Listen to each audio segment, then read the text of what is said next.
This is the Phrozen Transform, the massive size resin 3D printer. This machine comes with a huge print volume and insane print quality, so if you're looking for the resin 3D printer who can print huge models or many small models all at once, then this 3D printer might be your choice. Stay tuned.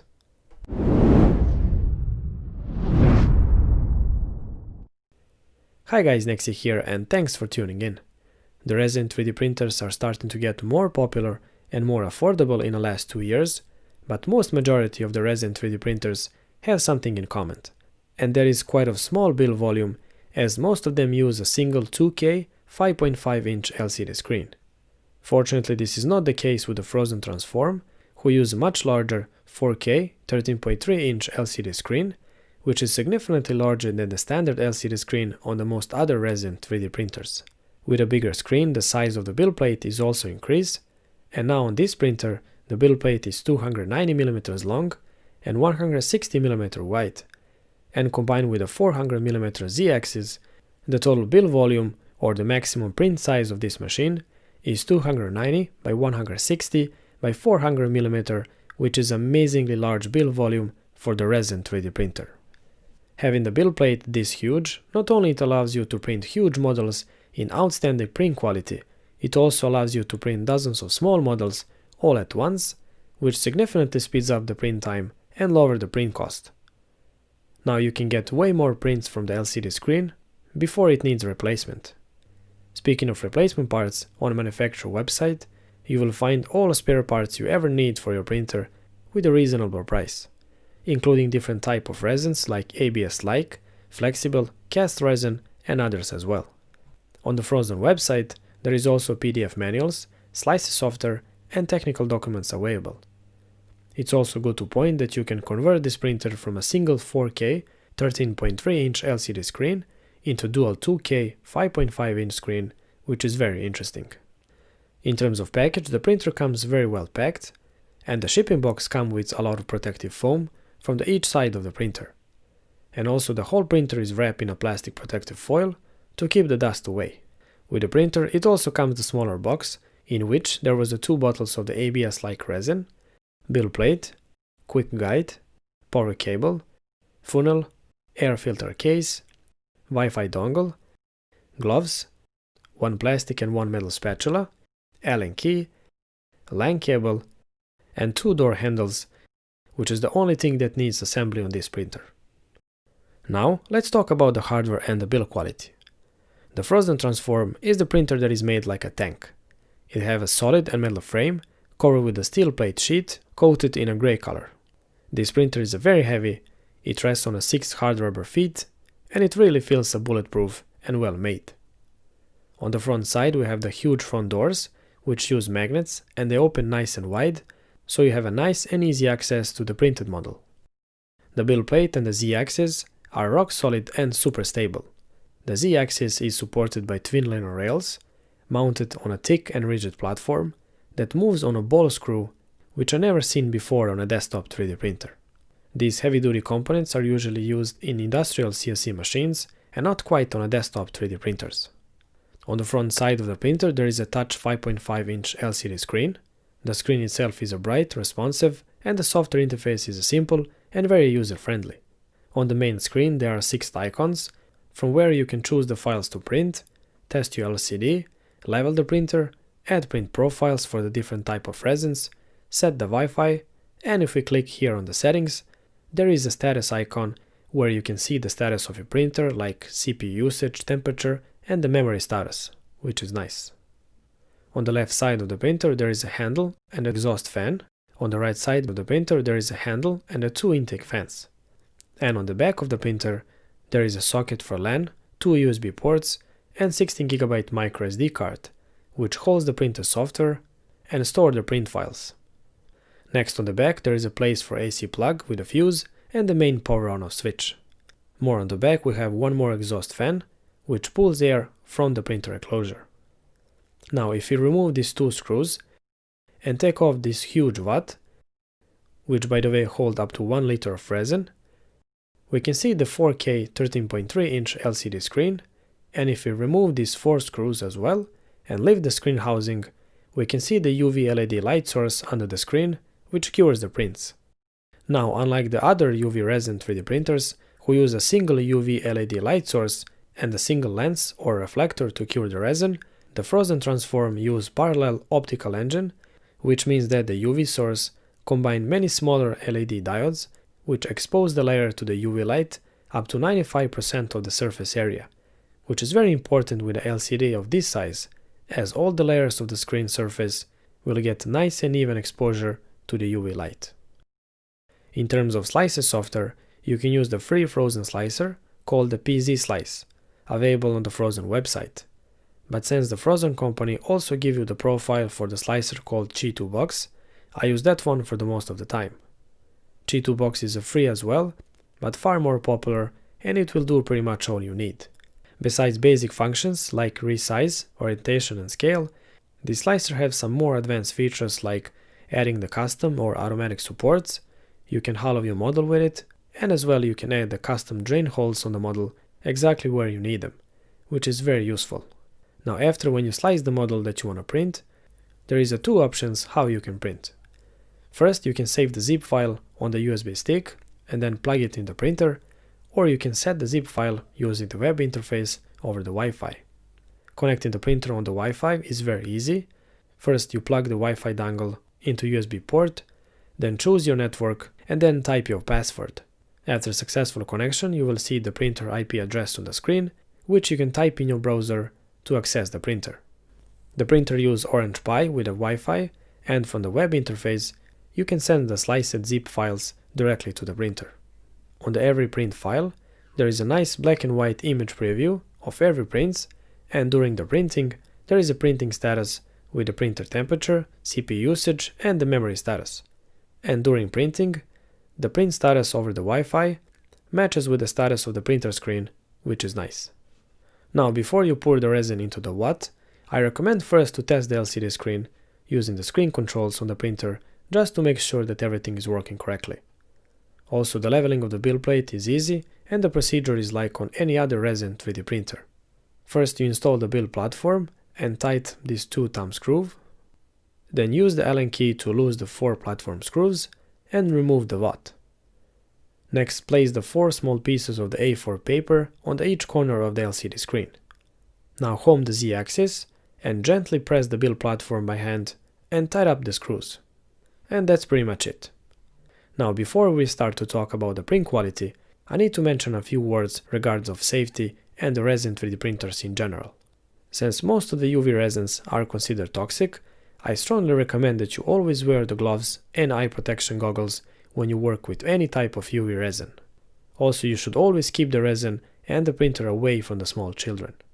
And because of the most of resin have pretty strong fumes, I would recommend that you use the printer in a well-ventilated room, because breathing these fumes are not good for your health. Since I will be using this printer in a home environment, I have installed some cheap and simple but very effective ventilation for this printer. Now the air that comes out of the exhaust fans are being pushed out of the room and sent outside through these flexible hoses. This ventilation setup cost me around 20 bucks, and I highly recommend that you do something similar like this. To install this ventilation, you just need the 2 flexible ventilation hoses, a little bit of double-side tape, some regular paper tape, and about 15 minutes of your time. And now, let's talk about the print quality. My first test print was this scaled-down medieval castle, just to test out the leveling of the build plate. The first test print turns out successful, and it was printed without any problems. After that, I carefully removed the print from the build plate. I used the water spray bottle, fill it with 99% isopropanol alcohol to clean the print from the leftover resin. Of course, the best cleaning method will be to submerge the whole print into the alcohol and use the ultrasonic cleaner. But for the home use, I found that this method with the spray worked quite nice, as long as you are on open air or in a well-ventilated room. Well, I gotta say that the print quality on this first test print is excellent. It's a bit hard to see all details because of the small scale, but under the high zoom, I can see every single detail of this model, even at this scale, which is very cool. Nice. Now for my next print, I wanted to print multiple models all at once, so I cloned this set of dragons miniatures and I started to print 20 of them all at once. I could even fit much more than 20 of these miniatures, consider the size of the build plate, but I figured out that 20 is enough for the first time. During the printing, it was very cool to watch print progress, as the printing was looking like some cloning scene from the alien sci-fi movies. After a few hours, the printer was done, and all 20 miniatures was printed successfully. Just like before, I used a spray bottle to clean the prints from the leftover resin, and all miniatures was printed beautifully. Removing the prints was easy thanks to the holes on the print platform, on which you can stick the spatula and lift the prints from underneath. Slowly one by one I removed them all, and I placed all miniatures on the spinning platform, and I cured them with a UV lamp for about 20 minutes. And here are them all now in a close-up. The print quality of each miniature is excellent, and if you look these models under the zoom, you can see that all details are present, and I really like the design of these models. They look very nice. Now, since I want to save some resin for my next prints, I decided to hollow these models using the G2 box, and I print 4 pieces of the medieval castle together with the 4 pieces of the mimic models. At first, I thought that all prints was printed successfully, but they were not. And if you look carefully here, you can see that all castle prints failed around these 2 places. It seems that I hollowed this model a bit too much, and I forgot to add any supports inside of the roof towers. Well, that was my fault, and now I know. By the way, all mimic models turn out fantastic, and I print them all hollow, and I add some supports around upper teeth, and a few more supports inside of the model. These mimic models looks very interesting and weird in the same time, but I like them a lot. Now, back to the castle print. After adding the critical supports inside of some towers, I print the medieval castle again, but this time I scaled them down in a 3 size. 75mm, 50mm, and this tiny one, which is only 25mm tall, just to test the limit of this machine. The print quality on the first 2 prints was excellent, and at 50mm version you can still see all the details under the zoom. But I think that I hit the limit on this 25mm one, as the Sun Tower's roof was missing. Nonetheless, consider the tiny scale of this model and the massive size of the printer, I think this is a still very impressive print. Next, I wanted to print something bigger, and I found the Tower of the Pie, which looks very interesting. After cleaning and curing, the prints turned out to be very nice, and all of the details was visible. From the first to the last set of numbers, the print results was fantastic. Very nice indeed. Now from my next print, I found a very nice looking model of the hawk, and just for the fun, I printed together with a medieval castle and with one more mimic model. After cleaning, removing supports and curing under the UV lamp, I got very nice print results. The hawk looks very nice, plenty of detail, with a nice texture, and it have a very nice and smooth surface. Since you cannot see any layers on this print, it really feels like it's a cast molded rather than 3D printed. Alright, and now it's time to print something bigger and much more complicated. So I found this model of the wolf and the Red Riding Little Hood, which in my opinion is the one of the best looking 3D model that you can print. So I scaled the model, I hollow it, I add drain holes, supports, and I start to print. For every few hours I was checking the model just to make sure that I don't get low on the resin. After 21 hours, the print was finished, and because of the model complexity, there is a tons of support all over the model, but even so, you can still see how awesome the print quality will be when we remove supports. Luckily, with this type of resin, which is similar like ABS, the supports are very easy to remove and they are nice and flexible. So you can just break them with your fingers and remove them piece by piece. The smaller supports that I could not break with the fingers, I remove later on with the cutters or tweezers. Also, I like to remove supports before curing, because it's much easier. After curing, the support becomes rock solid and they're hard to remove. After cleaning the model and curing for 30 minutes under UV lamp, this is how the model looks in a close-up. I print the base as well, and all I can say is wow. The print quality and design of this model is outstanding. The muscle and veins, and just the level of details on this model is very impressive. And the more you look, the more you notice. It feels so smooth and it looks so real. Very impressive. Also keep in mind that this is before any sanding or painting, which will cover all of these small marks where the support was. Now, since we have the beast, which looks pretty scary, I decided to print something even more scarier, and this is it. This is the 400mm long alien, printed at max size of the Z-axis. This thing have a tons of details on it, and it looks amazing and terrifying in the same time. To print this model in such a large scale, the printer took 44 hours to complete, and this is the longest resin print that I ever did. After they remove all supports and wash the model from the leftover resin, I closely checked the print, and the only imperfection that I found was this spot on the head, which will need some sanding because some chunk on the old black resin that I add in the mix stuck on the model during the printing. Also, because of the complexity of this model, the marks of the supports are all over the print, so I will need to do some sanding and post-processing before painting. But still, this print looks amazing, and it can definitely creep you out if you stare on it long enough.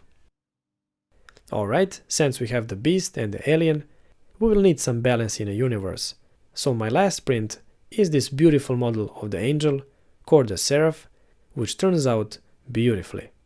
This model of the angel took 30 hours to print, and it looks fantastic. Design of this model is so beautiful, and the print surface is very smooth. I cannot wait to sand these parts where the support was, and I will probably paint this model in a white color. This is such a beautiful print, and I love it. And now, the final words.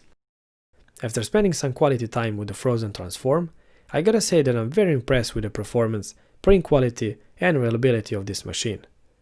With the heavy-duty steel constructions, it really feels bulletproof. This machine is easy to use, the screen is easy to replace, and there are tons of spare and consumer parts available, which is very important for the long run. With that huge 4K 13.3-inch LCD screen, the print quality is very impressive, and with the ability to print huge models as well dozens of small models all at once, this printer is very useful for production purpose as well. In terms of cons, there are two. The first one is the noise level, and this printer is loud. It has 4 cooling fans inside the case, which keeps the internal components nice and cool, but the fans are moving a lot of air and they are loud, and that's just something to keep in mind. The good thing is that the cooling fans only comes on when the printer starts printing, so you can have a printer turn on between the prints and it will not bother you. The second cons is the way you shut down the printer. As this printer using Orange Pi, you should always turn off the printer using the screen menu, and if you accidentally unplug the printer in the middle of the printing, or you switch it off using the main power switch in the middle of the print, you could corrupt the firmware, and to fix it, you will need to download the new firmware from the Phrozen website and reflash the printer using the microSD card. The process is not that hard, but that's just something to keep in mind. And the last thing I have to mention is the price. Currently on sale just under $2,000, the Phrozen Transform is not cheap 3D printer, and it's not for everyone. In my opinion, this machine is aimed more for the people that needs to print big in a very high print quality, or for the people who are doing some production and they need to print a bunch of small models, fast and efficient all in one go, with a very high successful rate. And if you are such a person, then Phrozen Transform is definitely a printer for you. Alright guys, I hope that you liked this video and found it useful. A link of this printer and the resin that I use you can find in the video description. And if you have any questions or suggestions, feel free to leave them in the comments. Thanks for watching, and I see you next time. Bye bye.